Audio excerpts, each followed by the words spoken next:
ఇక్కడ మీరు చాలా ఇంపార్టెంట్ పాయింట్ అబ్జర్వ్ చేయాల్సింది ఏంటంటే ఆన్ 24th ప్రవీణ్ పగడాల గారు హైదరాబాద్ నుంచి రాజమండ్రి బయలుదేరారు. 25th ఆయన డెడ్ బాడీ డిస్కవర్ అయింది. 26th ఆంధ్రప్రదేశ్ రాష్ట్ర ముఖ్యమంత్రి ఇన్వెస్టిగేషన్ని ఆర్డర్ చేశారు. అండ్ 25th క్రిస్టియన్ కమ్యూనిటీ కానీ చాలా ఇంపార్టెంట్ ఆర్గనైజేషన్స్ కానీ లీడర్స్ కానీ రిప్రజెంటేషన్స్ ఇచ్చారు గవర్నమెంట్కి, ఇది ఒక సస్పీషియస్ డెత్ అని చెప్పి. ఎవరు కూడా ఇది యాక్సిడెంట్ అని చెప్పలేదండి. ఎవ్రీబడీ ఈజ్ ప్రతి ఒక్కరికి కూడా ఇది సస్పీషియస్ డెత్ కింద ఉన్నది అనేది అందరికీ ఉన్నటువంటి అనుమానం. సో దాంట్లో భాగంగానే బాధ్యత గల ఈ రాష్ట్ర ముఖ్యమంత్రి కూడా మార్చి 26వ తారీఖున Andhra Pradesh chief minister has ordered thorough investigation. It is very clear.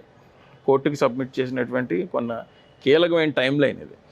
మార్చి 31వ తారీఖున తెలుగు టీవీ వాళ్ళందరూ కూడా ఇది సీసీటీవీ ఫుటేజ్ డ్రంక్ అండ్ డ్రైవ్లో ఉన్నదని తెలుగు మీడియా ఛానల్స్ విడుదల చేస్తే ఏప్రిల్ 12వ తారీఖున పోలీస్ డిపార్ట్మెంట్ వాళ్ళు ప్రెస్ మీట్ పెట్టి కంక్లూడ్ చేశారు. మీడియా వాళ్ళు ఏదైతే రిలీజ్ చేశారో అది నిజమే అని. ఏప్రిల్ 13వ తారీఖున police reveal details about investigation including forensics evidence. Okay, ఇక్కడ చాలా ఇంపార్టెంట్ పాయింట్ ఏంటంటే నిన్న నా గురించి మాట్లాడినటువంటి రాజేష్ నేను ఇది యాక్సిడెంట్ అని ఆయనతో చెప్పినట్టు అని అనుకున్నాడు. కానీ ఇది యాక్సిడెంట్ కాదు అన్న విషయం నాకు తెలుసు. అప్పుడు ఇనీషియల్గా నేను యాక్సిడెంట్ అనుకుని ఉండొచ్చు, కానీ ఇప్పుడు నాకు తెలుసు. అందుకే వాళ్ళ ఫ్యామిలీ మెంబర్స్ కూడా తెలుసు. ఎందుకంటే దాని గురించే ఎఫ్ఐఆర్ కాపీలో సస్పీషియస్ డెత్ అని వాళ్ళు రిజిస్టర్ చేయించుకోవడం జరిగింది. At the very same time రాష్ట్ర ముఖ్యమంత్రి ఇది సస్పీషియస్ డెత్ కిందే పరిగణించి ఇన్వెస్టిగేషన్ ఆర్డర్ చేయండి అని ముఖ్యమంత్రి గారు ఆర్డర్ చేశారు. కానీ దీన్ని యాక్సిడెంట్ అని కంక్లూడ్ చేసింది ఎవరంటే ఫస్ట్ సోషల్ మీడియాలో పెట్టింది ఎవరంటే ఈ రాష్ట్ర ఐటీ మినిస్టర్ నారా లోకేష్ గారు అండి. ఇది చెప్పింది నేను కాదండి. నిన్న ఎవరైతే ఆ వీడియోని ఎస్టాబ్లిష్ చేశారో ఆ అఫీషియల్ స్పోక్స్ పర్సనే ఈ మాటను కూడా చెప్పారండి. రెండోది, ఇక్కడ నుంచి ఇది యాక్సిడెంట్ అని చెప్పి గౌరవ నారా లోకేష్ గారికి ఎవరైనా అంతపరిచాం. మీకు ఏమైనా ఆటంకం కలిగించావా? డెడ్ బాడీ మీరు ఏదన్నా ఇక్కడ తేల్చేదాకా డెడ్ బాడీ కదలదని మేము ఏమన్నా పోలీసు వారి విధులకు ఆటంకం కలిగించావా? మీరు ఏం చెప్తే అదే విన్నాం, ఏం చెప్తే అదేనేమో. ఇప్పుడు ఎన్ని రోజులైంది ఏమంటే ఇక్కడ నుంచి. కానీ ఇక్కడ ఈ ప్రాంతంలో పనిచేసిన కొంతమంది పోలీసులు ఇమ్మీడియట్ గా సస్పెండ్ చేయాల్సి ఉంది. మొట్టమొదట సీఏ గారిని సస్పెండ్ చేయాలి. రెండోది, ఇక్కడ నుంచి ఇది యాక్సిడెంట్ అని చెప్పి గౌరవ నారా లోకేష్ గారికి ఎవరు ఇన్ఫర్మేషన్ ఇచ్చారు, ఎవరిచ్చారో వాళ్ళు ఇమ్మీడియట్ గా సస్పెండ్ చేయాలి. ఎందుకంటే నిన్న ఎస్పీ గారు ఆయన ప్రెస్ మీట్ పెట్టినప్పుడు ఇది ఇంకా యాక్సిడెంట్ అని మేము కన్ఫర్మ్ చేయలేదు, అనుమానాస్పద మృతాన్ని మేము ఎంక్వైరీ చేస్తాం అన్నారు. మీరు అనుమానాస్పద మృతాన్ని ఎంక్వైరీ చేస్తాం అన్నమాట మాకెందుకు చెప్పలేదు? లోకేష్ గారికి ఎందుకు చెప్పలేదు? లోకేష్ గారికి చెప్పకపోవడం వల్ల ఆయన ప్రాథమిక విచారణ అనంతరం పోలీసు వారు చెప్పిన దాని ప్రకారం రోడ్డు ప్రమాదాన్ని ఆయన ట్వీట్ చేశారు. ట్వీట్ చేస్తే ఇప్పుడు ప్రతి అడ్డువాడు వచ్చి లోకేష్ గారు ఎలా చెప్పేస్తారు, అది రోడ్డు ప్రమాదం ఎలా చెప్పేస్తారని చెప్పి ఆయన్ని విమర్శిస్తున్నారు. ఏంటి డబుల్ గా మారుతున్నారా? అక్కడ ఒక మాట చెప్పి ఇక్కడ ఒక మాట చెప్పడానికి లేదా గవర్నమెంట్ ని ఉద్దేశపూర్వకంగా మీరు బ్యాట్ చేద్దామని ట్రై చేస్తారా? ఆ పోలీస్ అధికారులు అడుగుతున్నాను, ఎవరు చెప్పారు ఇది యాక్సిడెంట్ అని? అక్కడ యాక్సిడెంట్ అని చెప్పిన తర్వాత మీరు ప్రెస్ మీట్ పెట్టి ఇప్పుడు దాకా ఇది యాక్సిడెంట్ అని ఎందుకు ఆధారాలు చూపించలేదు? అక్కడ ఏదైతే కొవ్వూరు టోల్ గేట్ ఉందో ఆ టోల్ గేట్ దగ్గరకు వచ్చేటప్పుడు కానీ అటు ఇటు నడుస్తున్నాడు. అటు నేను కాదండి, ఈ రాష్ట్ర ఐటీ మినిస్టర్ నారా లోకేష్ గారు కూడా ఇది యాక్సిడెంట్ అని అనుకున్నారండి. ఇనీషియల్గా అందరినీ కూడా అలాగే నమ్మించే ప్రయత్నం చేశారండి. ఇది యాక్సిడెంట్ కాదు, అనుమానాస్పద మృతి అని హర్షకుమార్ గారు కానీ చంద్రబాబు నాయుడు గారు కానీ క్రిస్టియన్ కమ్యూనిటీ కానీ ప్రతి ఒక్కరు కూడా ఇది యాక్సిడెంట్ కాదు, అనుమానాస్పద మృతే అంటే 100% ఇప్పుడు ది అఫీషియల్ స్పోక్స్ పర్సన్ ఏం చెప్తున్నాడు? పోలీసులను సస్పెండ్ చేయాలి, మీరు ఇది యాక్సిడెంట్ అని చెప్పి నారా లోకేష్ గారిని కూడా మీరు మిస్గైడెన్స్ చేశారు. ఇది ఖచ్చితంగా అనుమానాస్పద మృతి అని మీరు ఎందుకు చెప్పలేదు అంటే ఇక్కడ మీకు అర్థం అవ్వాల్సింది ఏంటంటే ఇనీషియల్గా దీన్ని యాక్సిడెంట్ అని చెప్పి చాలా అద్భుతమైనటువంటి మైండ్ గేమ్ ఆడాడు మన శత్రువు. ఇక్కడ నిజంగా కూడా క్రిస్టియన్ కమ్యూనిటీ అంతా కూడా ఈ రోజున ఎవ్వరు కూడా దీన్ని యాక్సిడెంట్ అని నమ్మట్లేదండి. ఫస్ట్లో మేము ఇది యాక్సిడెంట్ అని అనుకున్న మాట వాస్తవమే అనుకున్నాం. ఏముందండి, ఒక రోడ్డు పక్కన ఒక మనిషి పడిపోయి ఉన్నాడు బండి మీద వెళ్తూ. దాన్ని ఎవరన్నా ఏమనుకుంటారు, కత్తులతో పట్టుకుని నరికేస్తున్నట్టు ఎక్కడ విజువల్స్ లేవు కదా, యాక్సిడెంట్ అని అనుకున్నారు. But the circumstances that are surrounding the incident truly now is bringing a very systematic approach and belief that this is a very clear cut murder. ఎందుకంటే 63/2022 యాంటీ కన్వర్షన్ లా, ఇది ఏదైతే ప్రవీణ్ పగడాల గారు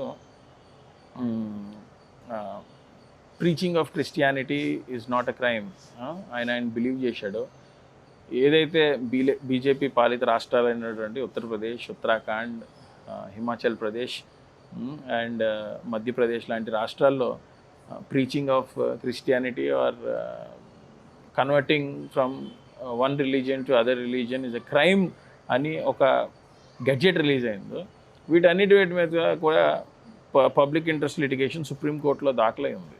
ఆ public interest litigation సుప్రీంకోర్టులో అయితే దాఖలై ఉందో దాని మీద స్టే తెచ్చేటందుకు ఈయన ఒక థరో ఇన్వెస్టిగేషన్ ప్రాసెస్ అనేది చేశారు. ఇది పలానోడు చేశాడు అని మేము చెప్పట్లే, బట్ ఏమండి, రిలీజియస్ కన్వర్షన్ అనేది తప్పు అంటే ఈ భూప్రపంచం మీద ఏ దేశంలోని రిలీజియస్ కన్వర్జేషన్ అనేది తప్పు కాదు, కన్వర్షన్ అనేది తప్పు కాదు. కానీ భారతదేశంలో కూడా తప్పు కాదు. కానీ భారతదేశంలో ఉన్న కొన్ని రాష్ట్రాల్లో ఒక స్ట్రాంగ్ ఫీలింగ్ ఉన్నటువంటి కొంతమంది ఉన్మాదులు కోర్టు వరకు వెళ్ళి they want to prove that ఒక రిలీజియన్లో పుట్టినాడు, ఆ రిలీజియన్లోనే చావాలి, వాడు వేరే మతం విశ్వాసానికి వెళ్ళకూడదు, దేవుణ్ణి చేంజ్ చేయడం ఏంటని బిలీవ్ చేసినటువంటి కొంతమంది ఉన్మాదులు సుప్రీంకోర్టు వరకు వెళ్ళి, లేకపోతే ఆ రాష్ట్రాల్లో ఉన్నటువంటి హైకోర్టుల వరకు వెళ్ళి వీటి మీద ఈ కన్వర్షన్స్ మీద స్టే తీసుకొచ్చారు. అంటే అంత ఎత్తున డబ్బు ఖర్చు పెట్టి హైకోర్టు మెట్లు వరకు ఎక్కి రిలీజియస్ కన్వర్షన్ మీద స్టే తీసుకొచ్చారంటే దాన్ని ఇంప్లిమెంట్ చేసే దశగా పోరాడుతున్నటువంటి పిటిషర్ని హతమార్చరు అని మనం ఎందుకు నమ్మకూడదండి? This everything goes with the investigation process. ఈ రోజున పాల్ గారు కూడా ఏదైతే చేశారో దానికి చీఫ్ సెక్రటరీని గవర్నమెంట్ కోర్టు నివేదిక సమర్పించమంది. It is not an easy task. Chief secretary is not a small man. ఏదో కింద ఆఫీసర్స్ రిపోర్ట్ ఇచ్చేస్తే దాని మీద ఇనీషియల్గా ఆయన సైన్ వేసేసి కోర్టుకి సమర్పించేస్తే is going to lose his credibility, is going to lost his service and is going to lost his entire life that is being built today. So I don't think he is going to sign a paper without properly studying the case. అలాగని చెప్పి ఆయన ఏదో paper submit చేసినంత మాత్రాన అది మేము review ప్రాసెస్లో మా ఇంటెలెక్చువల్స్ టీమ్స్తో స్టడీ చేయకుండా ఉన్నాం.